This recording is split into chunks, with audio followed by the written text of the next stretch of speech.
കുക്കറിൽ പെട്ടെന്ന് ഉണ്ടാക്കിയെടുക്കാൻ പറ്റുന്ന ഒരു ഗ്രീൻ പീസ് കറിയുടെ റെസിപ്പിയുമായാണ് ഇന്ന് ഞാൻ വന്നിരിക്കുന്നത്. I am Seena. Welcome to my channel. ഈ വീഡിയോ ലൈക്ക് ചെയ്തും ചാനൽ സബ്സ്ക്രൈബ് ചെയ്തും ബെൽ ബട്ടൺ എനേബിൾ ചെയ്തും എന്നോട് കൂട്ടുകൂട്ടി എന്നെ ഒന്ന് സപ്പോർട്ട് ചെയ്യാൻ മറക്കില്ലല്ലോ. ഇതിനു വേണ്ട ഇൻഗ്രീഡിയൻസ് ഒക്കെ ഞാനിവിടെ എടുത്തു വെച്ചിട്ടുണ്ട്. Dry green peas 1/2 cup, medium സൈസിലുള്ള സവാള 2 എടുത്തിട്ടുണ്ട്. ഒരു സവാള പ്രഷർ കുക്കറിലിട്ട് വേവിക്കാനും രണ്ടാമത്തെ സവാള താളിക്കുമ്പോൾ ചേർക്കാനും വേണ്ടിയിട്ടാണ്. തക്കാളി ചെറുതായി അരിഞ്ഞത് 2 മീഡിയം സൈസ്ഡ്, പച്ചമുളക് നീളത്തിൽ അരിഞ്ഞത് 4, ഇഞ്ചി വെളുത്തുള്ളി ചതച്ചത് 1 ടേബിൾ സ്പൂൺ, ഉപ്പ് ആവശ്യത്തിന്, വെള്ളം ഗ്രീൻ പീസ് മുങ്ങി നിൽക്കുന്ന പാകത്തിൽ.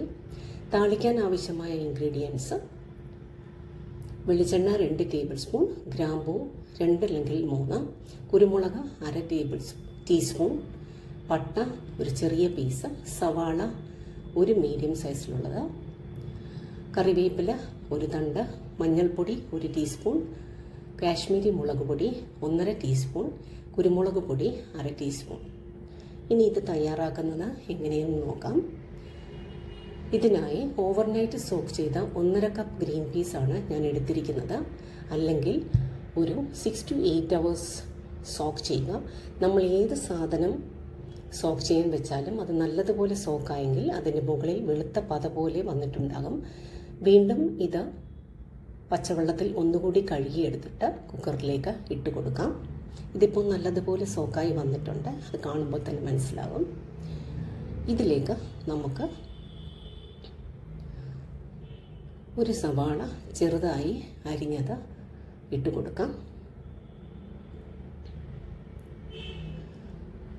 അതിനുശേഷം 2 തക്കാളി ചെറുതായി അരിഞ്ഞതും, ഒരു 4 പച്ചമുളക് നീളത്തിൽ അരിഞ്ഞതും ഇട്ട് കൊടുക്കാം. അതിലേക്ക് ഇഞ്ചിയും വെളുത്തുള്ളിയും ചതച്ചത് 1 ടേബിൾ സ്പൂൺ ഇട്ട് കൊടുക്കാം. നിങ്ങൾക്ക് ഇഞ്ചിയും വെളുത്തുള്ളിയും പേസ്റ്റ് രൂപത്തിലാക്കിയും ഇടാവുന്നതാണ്. അതിനുശേഷം ആവശ്യമുള്ള ഉപ്പ് ചേർത്ത് കൊടുക്കാം. ഗ്രീൻ പീസ് മുങ്ങി നിൽക്കത്തക്ക രീതിയിൽ വെള്ളം കൂടി ഒഴിച്ചിട്ട് ഒന്ന് മിക്സ് ചെയ്ത് കൊടുക്കാം. കൂടുതൽ വെള്ളം ചേർക്കേണ്ട ആവശ്യമില്ല. എന്നിട്ട് കുക്കർ അടച്ച് വെച്ചിട്ട് ഹൈ ഫ്ലെയിമിൽ 1 വിസിലും പിന്നീട് മീഡിയത്തിലും ലോ ഫ്ലെയിമിനും ഇടയിൽ വെച്ചിട്ട് ഒരു 4 വിസിലും കൂടി അടിച്ചാൽ മതി. ഓരോ കുക്കറിൻ്റെ അളവനുസരിച്ച് വിസിലിൻ്റെ എണ്ണം കൂടുകയും കുറയുകയും ചെയ്യും. അതൊന്ന് പ്രത്യേകം ശ്രദ്ധിച്ചേക്കണം. അടുത്തതായി ഒരു പാൻ സ്റ്റൗവിൽ വെച്ച് ചൂടാകുമ്പോൾ 2 ടേബിൾ സ്പൂൺ വെളിച്ചെണ്ണയാണ് ഒഴിച്ചു കൊടുക്കുന്നത്. ഇതിൻ്റെ ഇടയിൽ ഞാനൊന്ന് പറഞ്ഞോട്ടെ, ഫുഡ് റെസിപ്പീസിന് വേണ്ടി മാത്രമായിട്ട് എനിക്കൊരു വെബ്സൈറ്റ് ഉണ്ട്, seenasfoodbasket.com എന്ന ആ ലിങ്ക് ഞാൻ മുകളിൽ കൊടുത്തിരിക്കുന്നത് നിങ്ങൾ പലരും കണ്ടു കാണും. 2008 തുടങ്ങിയ ഒരു വെബ്സൈറ്റാണത്. വളരെ ഡീറ്റെയിൽഡാണ് അതിൽ റെസിപ്പീസ് ആഡ് ചെയ്യുന്നത്. കുക്കിംഗ് ടിപ്സും ഡൂസ് ആൻഡ് ഡോൺസും എല്ലാം അതിനകത്ത് ഉൾപ്പെടുത്തിയിട്ടുണ്ട് ഡീറ്റെയിൽഡായിട്ട്. ചില റെസിപ്പീസിൻ്റെയൊക്കെ വെബ്സൈറ്റ് ലിങ്ക്സ് ഞാൻ ഡിസ്ക്രിപ്ഷനിൽ കൊടുത്തിട്ടുണ്ട്, ആവശ്യക്കാർക്ക് കയറി കാണാവുന്നതാണ്. ഇതിലേക്ക് ഗ്രാമ്പൂ, കുരുമുളക്, പട്ട എന്നിവയിട്ട് ഒന്ന് മൂപ്പിച്ചിട്ട് ചെറുതായി അരിഞ്ഞ ഒരു സവാള ചേർത്ത് ഒന്ന് വഴറ്റിയെടുക്കാം. സവാള പെട്ടെന്ന് മൂത്ത് വരാൻ വേണ്ടി ഒരു ടിപ്പാണ്, നിങ്ങൾക്ക് കുറച്ച് ഉപ്പ് ചേർത്ത് കൊടുക്കാവുന്നതാണ്. ഞാൻ ചേർത്തിട്ടില്ല. ഇവിടെ കുക്കറിൻ്റെ പ്രഷറൊക്കെ നന്നായി പോയിട്ടുണ്ട്. ഇനി നമുക്കിത് തുറക്കാവുന്നതാണ്. നിങ്ങൾക്ക് വേണമെങ്കിൽ ഇതൊന്ന് ഉടച്ചു കൊടുക്കാവുന്നതാണ്. ഇവിടെ നമ്മുടെ സവാള നല്ലതുപോലെ ട്രാൻസ്ലൂസൻ്റ് ആകുമ്പോൾ 1 തണ്ട് കറിവേപ്പില ഇട്ട് കൊടുക്കാം. അടുത്തത് പൊടികൾ ഇടുന്ന ആ ഒരു വീഡിയോ ക്ലിപ്പ് മിസ്സായിട്ടുണ്ട് എൻ്റെ കയ്യിൽ നിന്ന്. ഇതിലേക്ക് മഞ്ഞൾപ്പൊടി നമുക്ക് ചേർത്ത് കൊടുക്കണം. ഗ്രീൻ പീസ് കുക്കറിൽ വേവിച്ചപ്പോൾ ഞാൻ മഞ്ഞൾപ്പൊടി ചേർത്തിരുന്നില്ല.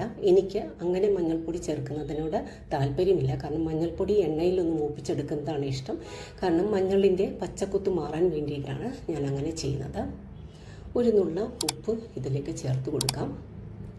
അതിനുശേഷം മുളക് പൊടി ചേർത്ത് കൊടുത്ത് ഒന്ന് മിക്സ് ചെയ്തിട്ട് വീണ്ടും കുരുമുളക് പൊടി കൂടി ഒന്ന് ചേർത്തിളക്കി യോജിപ്പിക്കുക. ഈ 3 പൊടികൾ ചേർക്കുന്ന ക്ലിപ്പ് എൻ്റെ കയ്യിൽ നിന്ന് പോയിട്ടുണ്ട്, സോറി. എന്നിട്ടിതിലേക്ക് നമ്മൾ കുക്കറിൽ വേവിച്ച് വെച്ചിരിക്കുന്ന ഗ്രീൻ പീസ് കറി ഒഴിച്ചു കൊടുക്കാം. നല്ലതുപോലെ ഒന്ന് മിക്സ് ചെയ്ത് കൊടുക്കുക.